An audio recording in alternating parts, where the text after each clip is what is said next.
Hola, cage fighting connoisseurs. This is Kid Native Bloody Elbow, back from vacation, wearing the stupid vacation hat. It looked a little better before I went full Steve Irwin on vacation, but I survived. Lucky for you, I'm back thanks to Omar from Twitter, who's been bugging me to do a special MMA Bunker episode to catch up with all the mammoth news I missed during my 2-week vacation. A rare treat for an MMA blogger working 365-day schedule. So thanks for hanging out with Dallas Winston and Eugene Robinson and the crew while I was gone. But I picked a heck of a time to be away from MMA. Some big doings while I was gone. 2 events I want to talk about. First off, Bjorn Rebney out at Bellator, Scott Coker in. The man who's got a track record of running one of the most successful MMA promotions this side of the UFC in the United States is back. This time he's backed by Viacom. He'll have the Spike platform. He never got to compete against the UFC on an equal footing with the TV cable platform. He was always on Showtime. Occasionally had access to CBS, but like UFC has shown with their Fox deal, net broadcast TV, not always what it's cracked up to be. Cable TV seems to be the thing in MMA or the pay-per-view business. And Chael Sonnen's second drug test failure. Big doings. He went full Lance Armstrong with this one, testing positive for HGH, EPO, a bunch of stuff that there's no excuse for. This was flat out cheating. Flat out cheating. This had nothing to do with trying to taper off TRT. This had nothing to do with fertility. This was strictly cheating. HGH, human growth hormone. There's no clinical reason to be taking that shit unless you're trying to cheat. And it just goes to show what a dark, disgraceful era the Chael Sonnen era really will be looked back on in UFC history. It was an era of tantalizing near greatness, just like Chael Sonnen himself. This is a guy who almost had it all. He just couldn't tell the truth. He just couldn't play it straight. And the UFC's big investment in him appears to be wasted. And I'll talk about that. But first, let's talk about Strikeforce and Bellator. Bjorn Rebney out, Scott Coker in. Long time coming. I've been hearing from people, and I don't pay attention. I try to stay as behind the screen as I can. I try to keep my fan virginity to the extent I can while running one of the bigger MMA sites on the interwebs, on bloodyelbow.com. And don't forget, I want to remind everybody to like this video, subscribe to MMANation.com, but give us a thumbs up if you like this sort of thing. I've got one guy watching me, so give me a like right now if you like this. But I try to stay out of the backroom gossip. I try not to talk to fighters. I try not to talk to TV people. But I work with people whose full-time job, is talking to TV people and getting cable numbers and hearing the back rumors at Spike, people who work for Spike, et cetera, et cetera. And I've been hearing for quite a while that Bjorn Rebney was just as disliked behind the scenes by the executives at Viacom and the team at Spike TV as he was publicly by fans and publicly by many fighters. Just apparently not a likable guy. What can I say? I didn't like what I saw of him. I had a lot of respect, still have a lot of respect for Sam Kaplan, formerly of 5 Ounces of Pain, who's the matchmaker for Bellator, but had a lot of questions about their approach to the game, and I have to lay a lot of it at Rebney's feet. And the reason I'm totally disjointed here, but I'm totally wildly jet lagged. I've had about 2 hours sleep in the last 48 hours. The reason I'm wearing the stupid hat is because I want to drop some serious shit, and the stupider I look, the less people will pay attention to what I'm actually saying, the more likely it is I can get away with it in the Stalinist media environment we call covering mixed martial arts. So anyway, Kid Nate is going stealth with the stupid hat. And this is a great hat, by the way. $7 purchase got me through a lot of snorkeling and other activities. Anyway, Bjorn Rebney, not well liked, long time coming. Spike people have been whispering about this cat for a long time. The Eddie Alvarez fiasco seared an image into the brain of a guy fans did not like, fighters did not like. This is a guy who clawed and scratched and twisted to hold on to fighters, couldn't compel loyalty in any other way except through compulsion. And anybody who followed, who looked into his career as a boxing promoter, where he never quite broke into the big time, circled around there, had some deals with Sugar Ray Leonard, I believe. Some pretty unsavory stories followed him out of the boxing world into MMA. Very few people paid attention to that stuff, but there was a stink about Rebney. However, having said that, I do want to applaud the man because he did what very, very, very few entrepreneurs in MMA history have ever done. One of the few people to go into MMA and make money for himself and make money for his investors. So very few people can say that. And Bjorn Rebney has a lot to be proud of with Bellator. He has built a viable organization that secured a contract that sold itself to Viacom. Every entrepreneur's dream: start a business, sell to a big corporation, cash out, get your fucking money, and go on down the road.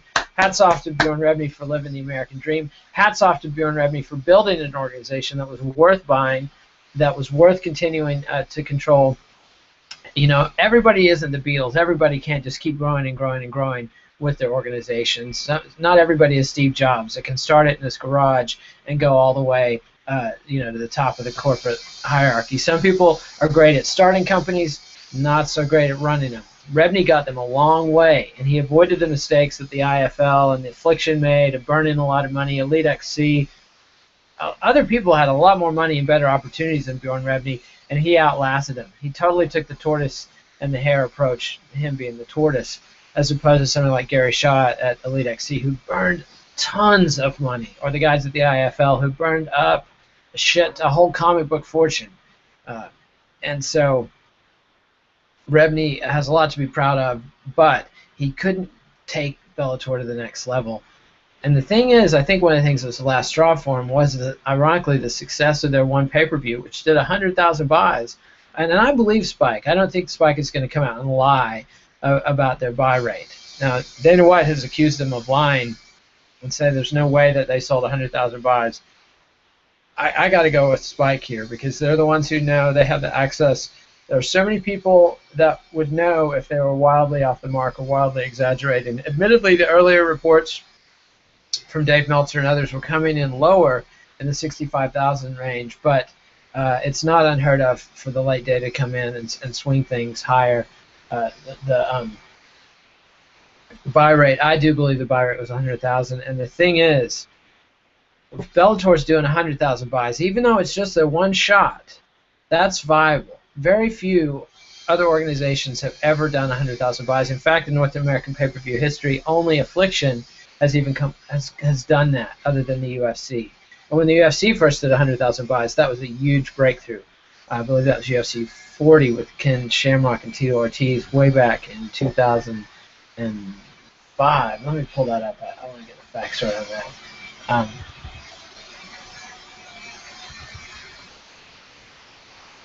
I don't know why I'm taking time out to do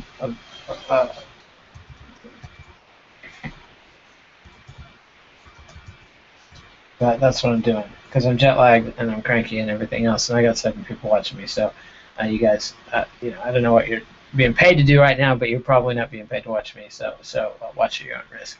Anyway, it's a big deal, big deal to break 100,000 buys. The MMA Blue Book doesn't even go back that far. Sorry, guys. Boy.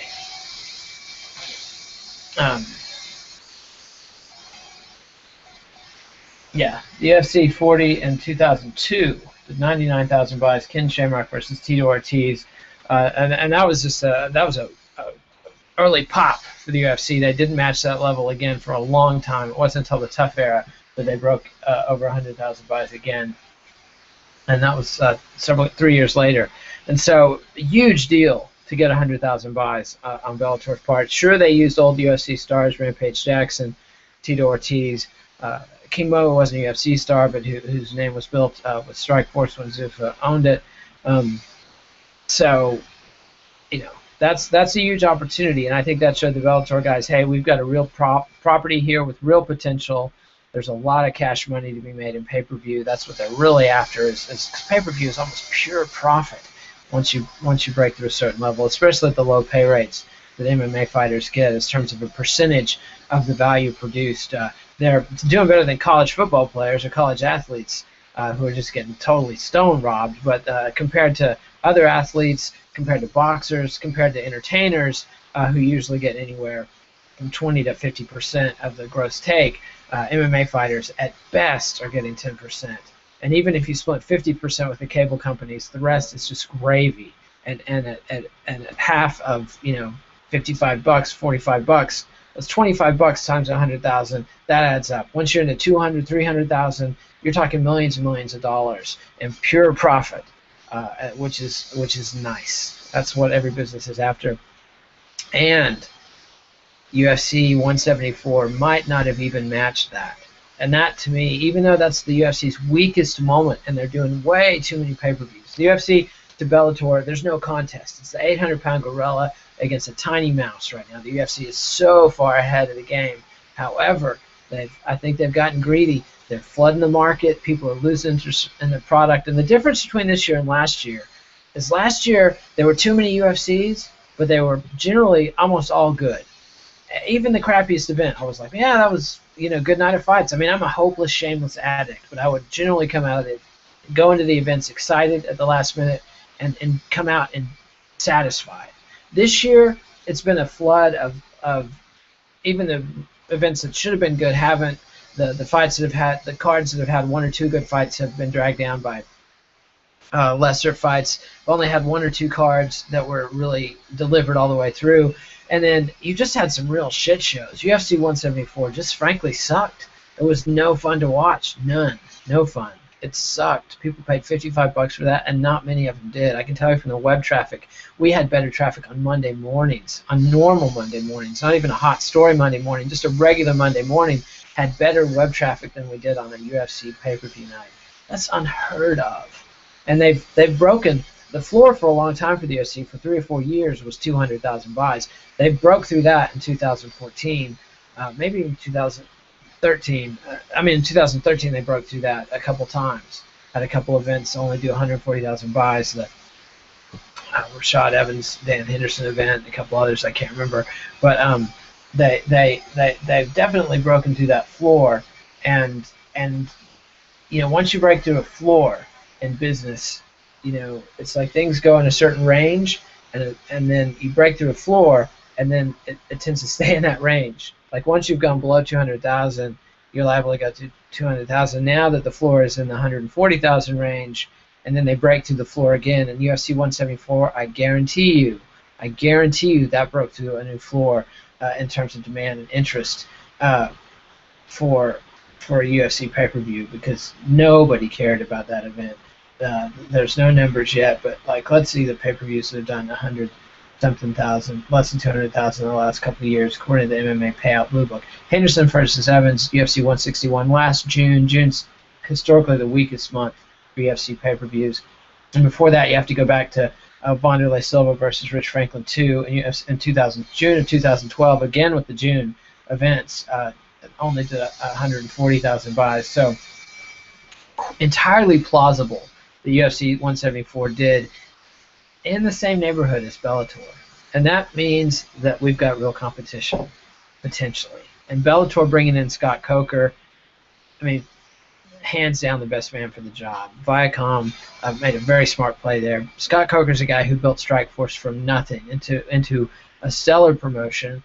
Set for life. He also lived the American dream. Sold out to Zuffa. Kind of reluctantly, his business partners forced him into it, according to reports.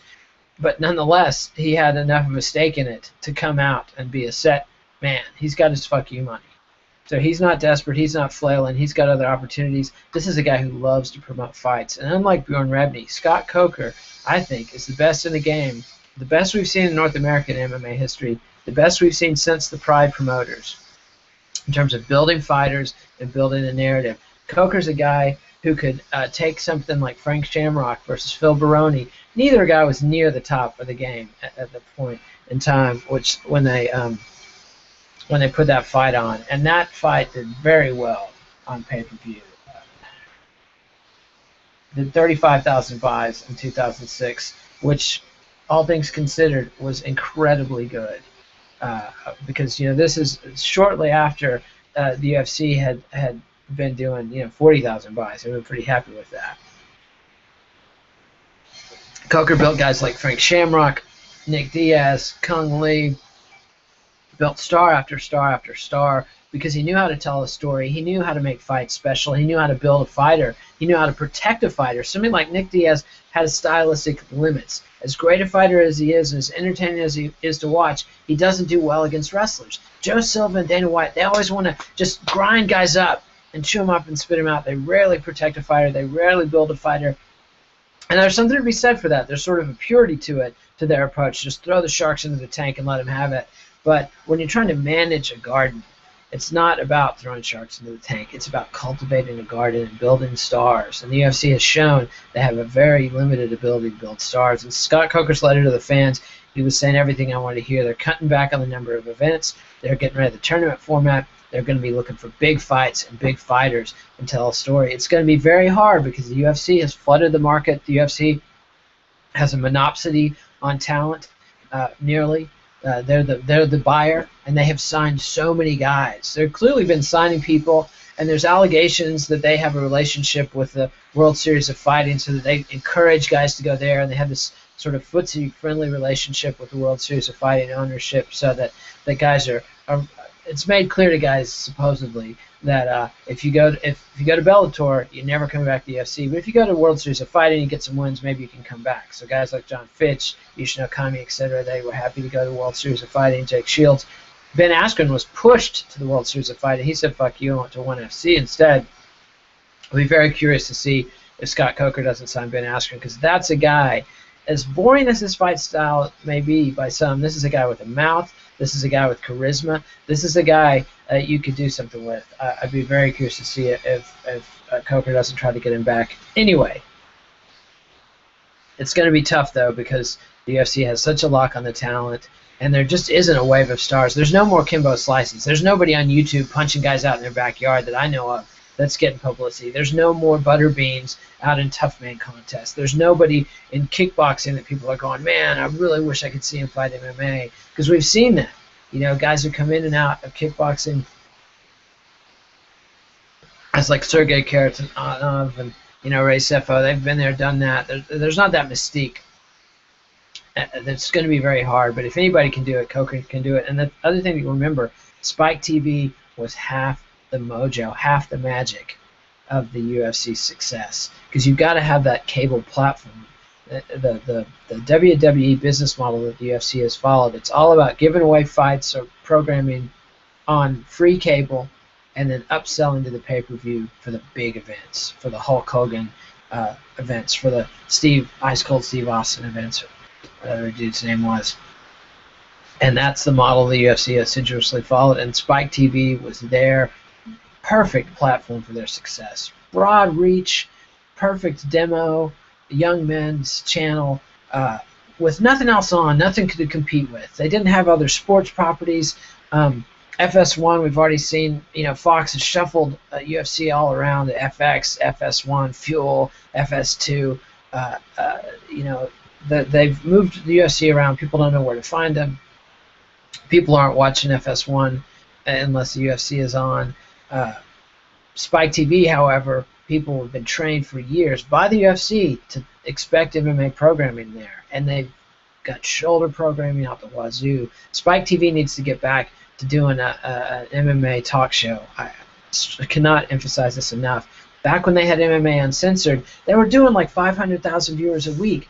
Now, at the time, that wasn't a big sensation, but that was because we were still in the overhang of the Spike TV UFC partnership era, when they would routinely get over 1 million viewers for things like UFC prime times and UFC countdowns that would hype people for the pay-per-views, that would tell the backstory of the fighters. They don't have the market for that. It's not even worth their money to invest in the programming like that anymore for anything but the biggest events, because not enough people are going to see them to make it worth doing. I mean, that tells you everything you need to know about that relationship, whereas Spike has the audience, they have the programming windows.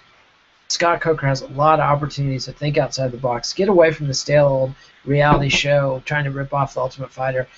You've got the window. Take a creative view and create some new shows. Now, let's talk about the UFC's star-making problems. Chael Sonnen went down in flames. Apparently, before I left on vacation a couple weeks ago, the news came out that he had failed a urine test. He was popped for a random blood and urine test by the Nevada State Athletic Commission, and he failed for a number of substances that were all seen as things that were reasonable for someone to take who was trying to wean their body off testosterone replacement therapy. These are banned substances, performance-enhancing substances, but there was an excuse. He could say, hey, I was trying to get on TRT, I was trying to get my wife pregnant. He told a line of bullshit that people wanted to believe. But the thing is, and what I told you at the time was, never believe a fucking word Chael Sonnen says, okay? This man is a convicted felon for money laundering. Convicted felon. The U.S. federal government took time out to convict him of a felony for money laundering in a real estate deal. That doesn't just happen. That's not just a wacky mix-up, okay? When you get caught doing something like that, I guarantee you've done other things like that and worse. Maybe not. Nothing's proven in court, but just as a rule, when people are caught in criminal activity, most crimes don't get caught. And when you get convicted of something, you can bet they've done something like that before. When somebody is willing to commit money laundering, a felony, that means that is a mendacious person, or there's a strong chance that the person is of a mendacious character. Then we've seen him lie under oath in front of the California State Athletic Commission, telling ridiculous lies, claiming he had a personal agreement with Keith Kaiser, the chairman of the Nevada State Athletic Commission, to let him get away with testosterone replacement when he had no such relationship. Kaiser said he'd never even spoken to him. Chael was able to backpedal a little bit there, but I knew at the time, watching that hearing, when Chael comes out with an osteopath, not an endocrinologist, an osteopath, not even an MD. Osteopaths are licensed to practice medicine, but they are not people you want messing with your hormones. These are not hormonal specialists. These are not specialists in the endocrine system. When Chael shows up at the California State Athletic Commission after failing a urine test for elevated testosterone levels with an osteopath, lying about, under oath, about having talked to Keith Kaiser and having a personal pass, that was a red flag. And then within that same time period, it was revealed that he pled guilty and was now a convicted felon. And yet, the UFC's response, because of the success of UFC 117, because of the way Chael Sonnen was able to get over and with fans and make Anderson Silva, who previously to that had not been a star. You got to remember, without Chael Sonnen, Anderson Silva does not become a star in the United States. Probably doesn't become a star in Brazil. It was so key for the UFC. And yet, immediately after this success, unexpected success, Chael Sonnen fails a drug test and then lies before the commission and then is revealed to be a convicted felon. And the UFC still goes all in with the guy. They keep booking him in fights, and they use him as an announcer on Fox. They were at one point recently talking about him as a potential successor to Dana White. Now, Dana pointed out the weakness of Chael Sonnen is that sometimes he says things that aren't, I can't remember Dana's exact quote, but he basically said, you know, you can't believe everything Chael says. Well, guys, you can't believe anything Chael Sonnen says. And I love Chael Sonnen. I think he's a great performer, a great athlete. He cheated. He used steroids, whatever. I don't even think that stuff should be illegal. However, it is illegal. It's against the rules. And he was doing the same exact shit he was trashing Lance Armstrong for. Exact stuff. EPOs, HGH, this is the exact stuff that Chael Sonnen said Lance Armstrong gave himself cancer. And he's not taking his own advice. He said that Lance Armstrong should have just owned it and admitted it. Well, I haven't seen Chael Sonnen fess up. You know, the news has been out for several days. Haven't heard a word from Chael Sonnen. Fox Sports totally soft-pedaled the news on Saturday. Had a live fight event, totally buried it. Didn't want to talk about it. Don't know what to do. Thinking in terms of cover-up rather than in terms of accountability and coming clean. Disappointed in Chael, because one thing I have admired Chael about is for a guy who's got such an aversion to telling you the truth, he's kind of a straight shooter. If you ever deal with Chael, he's a pretty easy guy to deal with. Especially compared to some other fighters and former teammates of his. Easy guy to deal with. However, just has tarnished his brand, and it would be, Kevin Iole, of all people, a great writer, Yahoo.com's lead boxing MMA writer, he's calling for Chael Sonnen to be banned from the sport. Now, a lot of people get on to Kevin because they think he carries water for the UFC and says things the UFC once said. Man, when Kevin Iole is calling for you to be blackballed, essentially, from the sport, you are done, dude. You are done. You are not a valuable property anymore. Lance Armstrong is done. Um, Rafael Palmeiro, Barry Bonds, all these baseball cats, done, done, done. Like Chael Sonnen is in that company, man. He is in the battalion of the lost. Worse than that, he's he's out of the battlefield. He's done. He's gone. And the fact that the UFC chose to invest in Chael, and remember the UFC 151 cancellation. Chael was the good guy that the UFC was propping up. He was ready to step in at the last minute and take a fight when Jon Jones didn't, and they dumped all this blame for canceling a pay-per-view on Jon Jones. And the reality was, UFC 151 was not a stacked pay-per-view. That was one fight away from being canceled, and that's what happened. The UFC had never canceled a pay-per-view in the Zuffa era before that, and they had moved away from their old track record. They'd started doing it with Brock Lesnar and GSP for a while. Originally, the UFC brand was every pay-per-view is fucking stacked. You know, if you bought a pay-per-view back in the 2005, 2006, 2007 era, you could count on 3, 4, 5 fights that were worth the money that had fans excited. You know, it wasn't just the headliners. It wasn't just GSP or BJ Penn or Matt Hughes. It was Rich Franklin. It was Evan Tanner. It was Nick Diaz. It was Karo Parisian. I mean, you had guys that people wanted to see fighting each other in big fights, in good fights, in great fights. And the UFC went away from that. They started larding up cards that had big headliners for a while, and they tried to do that with Jon Jones at UFC 151, and they had such a weak card that once Dan Henderson pulled out of his title fight with Jon Jones, and Jon Jones said he wouldn't take a short notice opponent, that he had to train for his opponent because he's a professional and he's a $1 million brand and he takes himself seriously as a pro, and his career is worth making careful decisions. And once Henderson was out and Jon Jones wouldn't take a last minute substitute, even against a fight like Chael Sonnen that he proved later on he could beat easily, why take that risk? I mean, you know, even when he did beat Chael Sonnen, he totally fractured his toe, and had he not finished Chael Sonnen in that round, he could have lost that fight and an inability to continue. There's a reason guys like Jon Jones and his coach Greg Jackson are very cautious about what fights they take. They're dealing with a multi-million-dollar asset. You don't just fuck up a multi-million-dollar asset as a favor to Dana White, because Dana White's not doing any favors to you. Dana White dumped grease all over Jon Jones, called him and Greg Jackson sport killers, and lauded Chael Sonnen as the kind of guy they wanted to be associated with. So here's the deal. They had a bright, young, early 20s, incredibly gifted athlete in Jon Jones. And instead of working with him, and instead of saying, hey, Dan Henderson got hurt, he didn't tell us, bad on Dan, bad on us, we're going to cancel this, we're going to postpone, we're going to give you the fight you want, we're going to give you Jon Jones against a top opponent. Might not be Dan Henderson, but we're going to give him time to prepare for the opponent. We're not going to give you some short notice bullshit. We're going to give you Jon Jones against the very best opponent we can get for him.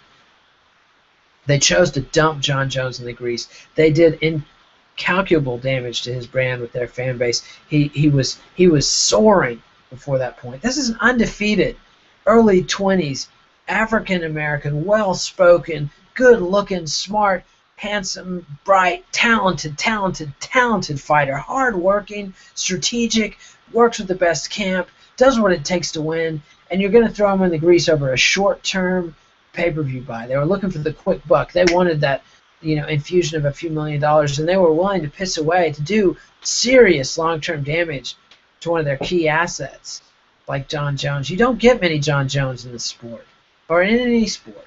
But in this sport in particular, most guys like Jon Jones, like his brothers, are in the NFL. Most people with the same physical assets that Jon Jones has can dunk a basketball and play in the NBA. Jon Jones can't dunk a basketball. He's not very good at football. Through whatever fluke of circumstances, he came to pursue MMA rather than amateur wrestling, which was his first love. When was the last time they signed a big amateur wrestler? No, they're not. The NCAA and the Olympic team are keeping their guys now because the MMA has not been the road to riches that a lot of wrestlers thought it would be. Jon Jones is not a once-in-a-lifetime athlete, but once every half-decade athlete, maybe a once-in-a-decade athlete. For a young sport like this, to go trashing Jon Jones and instead put all the chips on Chael Sonnen, a guy in his late 30s, a guy who's already been proven to be a cheater and a drug test failure, and a convicted felon, and a convicted fucking felon. Okay? My wife prosecutes people. She's told me again and again, look, I learned this a long time ago. Thieves lie.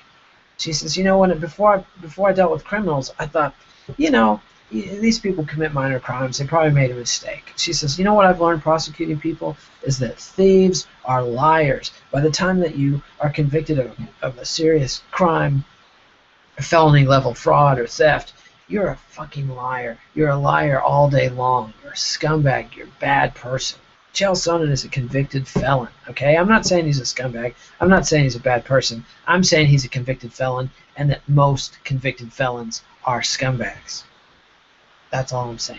Most convicted felons are scumbags. Chael Sonnen is a convicted felon. You do the fucking math. Chael Sonnen is a serial liar and cheater, okay? There's no excuse for believing Chael Sonnen's bullshit anymore. He sat up with a straight face, knowing that he had been taking human growth hormones and EPOs. These are substances that are normally not caught. Dave Meltzer has a great piece on MMA fighting about how few times athletes have been caught red-handed using these substances, because not only do you have to have a blood test to catch them, you have to either the testing has gotten much more sensitive, and the Nevada State Commission has some access to some next-level shit, which would surprise me because they're not that well-funded, or they caught Chael Sonnen very shortly after he used these drugs, because these metabolites and substances only stay in your blood for a matter of hours or days, okay? In 2009, some dude got caught. Meltzer was saying that was the only time somebody's been caught for these substances, and that it's widely believed that dude was ratted out by somebody who knew he was taking a shot that day. Okay, that's how hard it is to get caught doing this shit. So people like Chael Sonnen have been using this stuff with complete impunity for years, because they know in the UFC historically you have a piss test the night of the fight, no blood test, no random nothing. So hats off to the Nevada Commission for starting with these random tests. But it just goes to show you, Chael Sonnen, man, this is a guy who knew he had been doing that shit. I assume he thought he was going to that the blood test was going to come back clean and he was going to be getting away with it when he went on Fox TV and swore up and down that he was only taking these other substances that he was caught with in the urine test that came out first, that he was only doing those substances to wean himself off TRT and so he could have a baby. And look, that was all patent bullshit. That was all violations of the rules. He should not have been using that stuff. If he was going to be using that stuff, he should have notified the Nevada State Athletic Commission, and he could have done that despite his claims to the contrary. Chael Sonnen is a guy with a long and storied record of lying to the public. Back in 2010, I was fascinated with this because I worked in politics.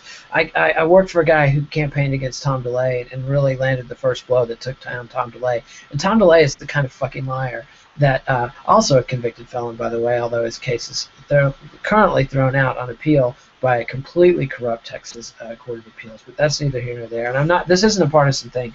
Blagojevich in Illinois, also a complete fucking liar. Sometimes in politics you get these guys who will say shit. Like I saw Tom DeLay go on national TV, I think it was Chris Matthews, cited a quote from Tom DeLay's authorized autobiography. Sure, it was ghostwritten, but Tom DeLay approved it.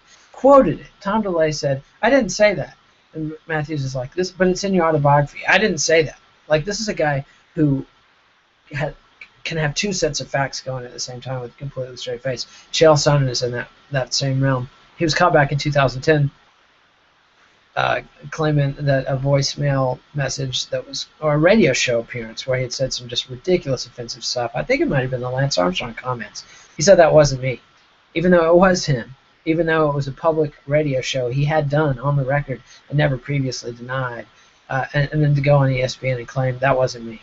I mean, that is the mark of a fucking complete liar, okay? That's the sort of shit you saw from the former governor of Illinois, Rob Blagojevich. So I've been fascinated with Chael Sonnen's next-level postmodernist grasp of bullshit, because this guy realizes in today's media environment with that dramatically uneducated, post-literate community of people, especially in MMA, where most of the fans are young and don't have any life experience, don't follow politics, definitely don't read any history, barely read anything, they have no context, will believe any passable line of bullshit that they hear, have no idea what a standard of evidence is, don't understand the concept of scientific proof, don't understand the concept of legal proof, don't understand the concept of logical proof, couldn't tell you the differences between those three things. They go based on emotions. So somebody like Chael Sonnen, who's handsome, who's well-spoken, who can come across as very credible, who apparently believes what he's saying in the moment. I mean, it's impossible for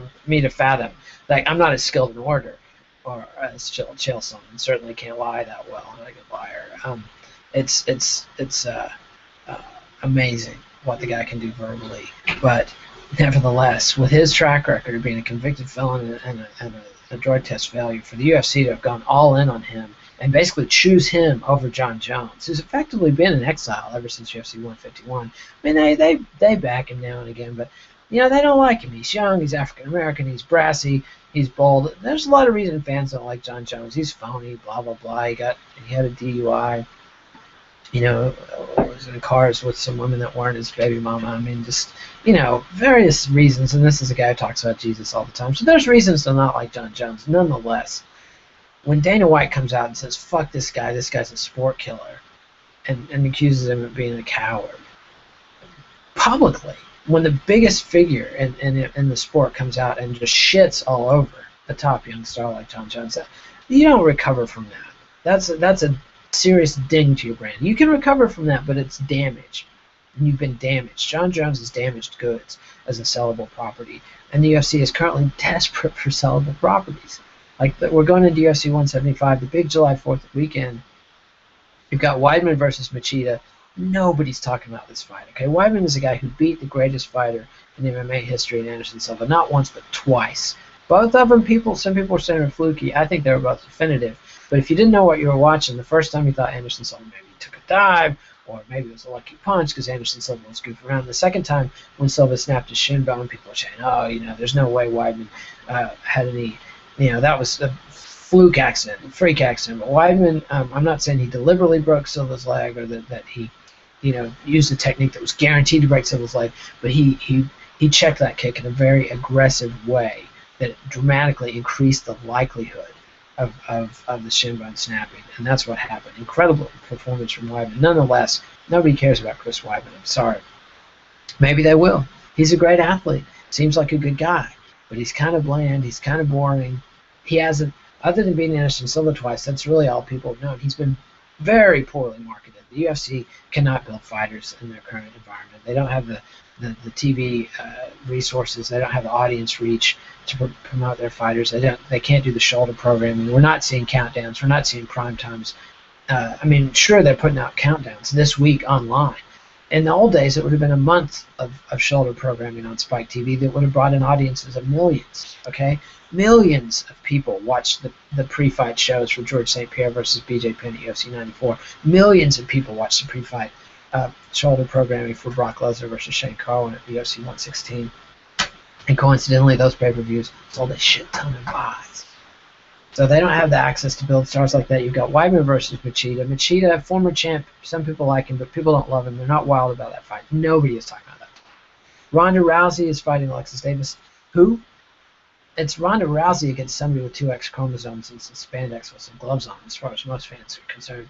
So some people, Ronda Rousey's very compelling, and she's talking shit about a number of people, not her opponent. She's talking about Chris Cyborg. She's talking about women, Brazilian Jiu-Jitsu fighters. She's talking about the woman she beat in her last out in Sarah McMahon. She's not talking about Alexis Davis. And Alexis Davis isn't talking, has no platform. Nobody knows who she is anyway. And then the other fight, the only fight that people were interested in on the card, was going to be Chael Sonnen versus Wanderlei Silva. Then it was going to be Chael Sonnen versus Vitor Belfort. Well, 1, 2, 3 of those guys struck out because of testosterone or steroid abuse. One fuck up or another. Belfort was still eligible for the fight, provided that the Nevada State Athletic Commission was willing to license him, but that's not a given. So, anyway, that fight is gone. Now they don't even have that. People are still talking about Chael Sonnen, but it ain't good. It ain't the kind of talk that sells pay-per-views.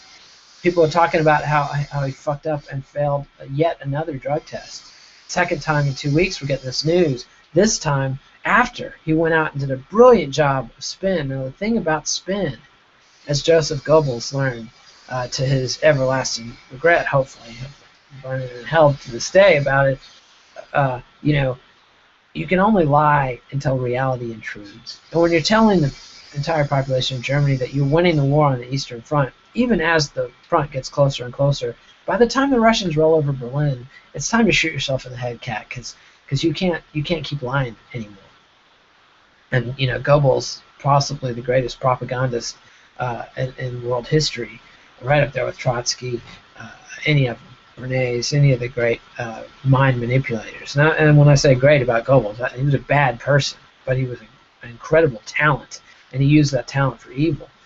You can't keep lying in the face of facts. Chael Sonnen went out, he shot his wad, he made his case, and if the only stuff that had come out was the stuff that the urine test caught, he had a plausible story, he had a plausible line of bullshit. He's got no answer for this human growth hormone bullshit. He doesn't. He's Baghdad Bob. I mean, he's like saying we're gloriously repelling the enemies while you can see the U.S. tanks rolling into Baghdad in the background. It's over, dude. You're done. So anyway, that's my wrap up of the last couple of weeks. Looking forward to UFC 175. I'll be back, despite my shit talk about it. I'm the kind of lunatic that's still into it. Plus, BJ Penn versus Frankie Edgar is going to be in the TUF season finale on Sunday. Which, what are they doing? Having a huge pay-per-view, the biggest one of the year so far, on Saturday, and then the next day they think people are going to watch the TUF finale on Spike? Like, that makes no sense. They're completely flooding the market, and frankly with crap. I mean, even Dana White said that the fighters in this season of TUF was the worst season of TUF ever. So, Dana White recently had been sleeping through a UFC. That was the UFC Albuquerque fight night. So he claimed he took a lot of Benadryl. I can tell you I take a lot of Benadryl myself. I didn't sleep through that fight card. So anyway, be that as may, there's I keep watching that cage fighting, kids, because Goodnight's going to be back to shit all over it again. Eugene and I'll be back. Looks like Connor and Zane and I will be doing the vivisection for UFC 175 tomorrow. Then Eugene and I will be back hopefully Wednesday afternoon with the Care Don't Care preview, and then hopefully Dallas and maybe Josh Salmon or Connor or Zane will be back for a vivisection on the Ultimate Fighter finale. Maybe Fraser Cuffing if we can get him. Anyway, so that's the stuff. Subscribe to MMA Nation on YouTube and get all these videos. When I decide to do a surprise announcement like this, you'll get notified. Follow me on Twitter @KidNate. I also tweeted about this. Read me on bloodyelbow.com. And give this video a like. And adios, MMA aficionados. I'll see you next time.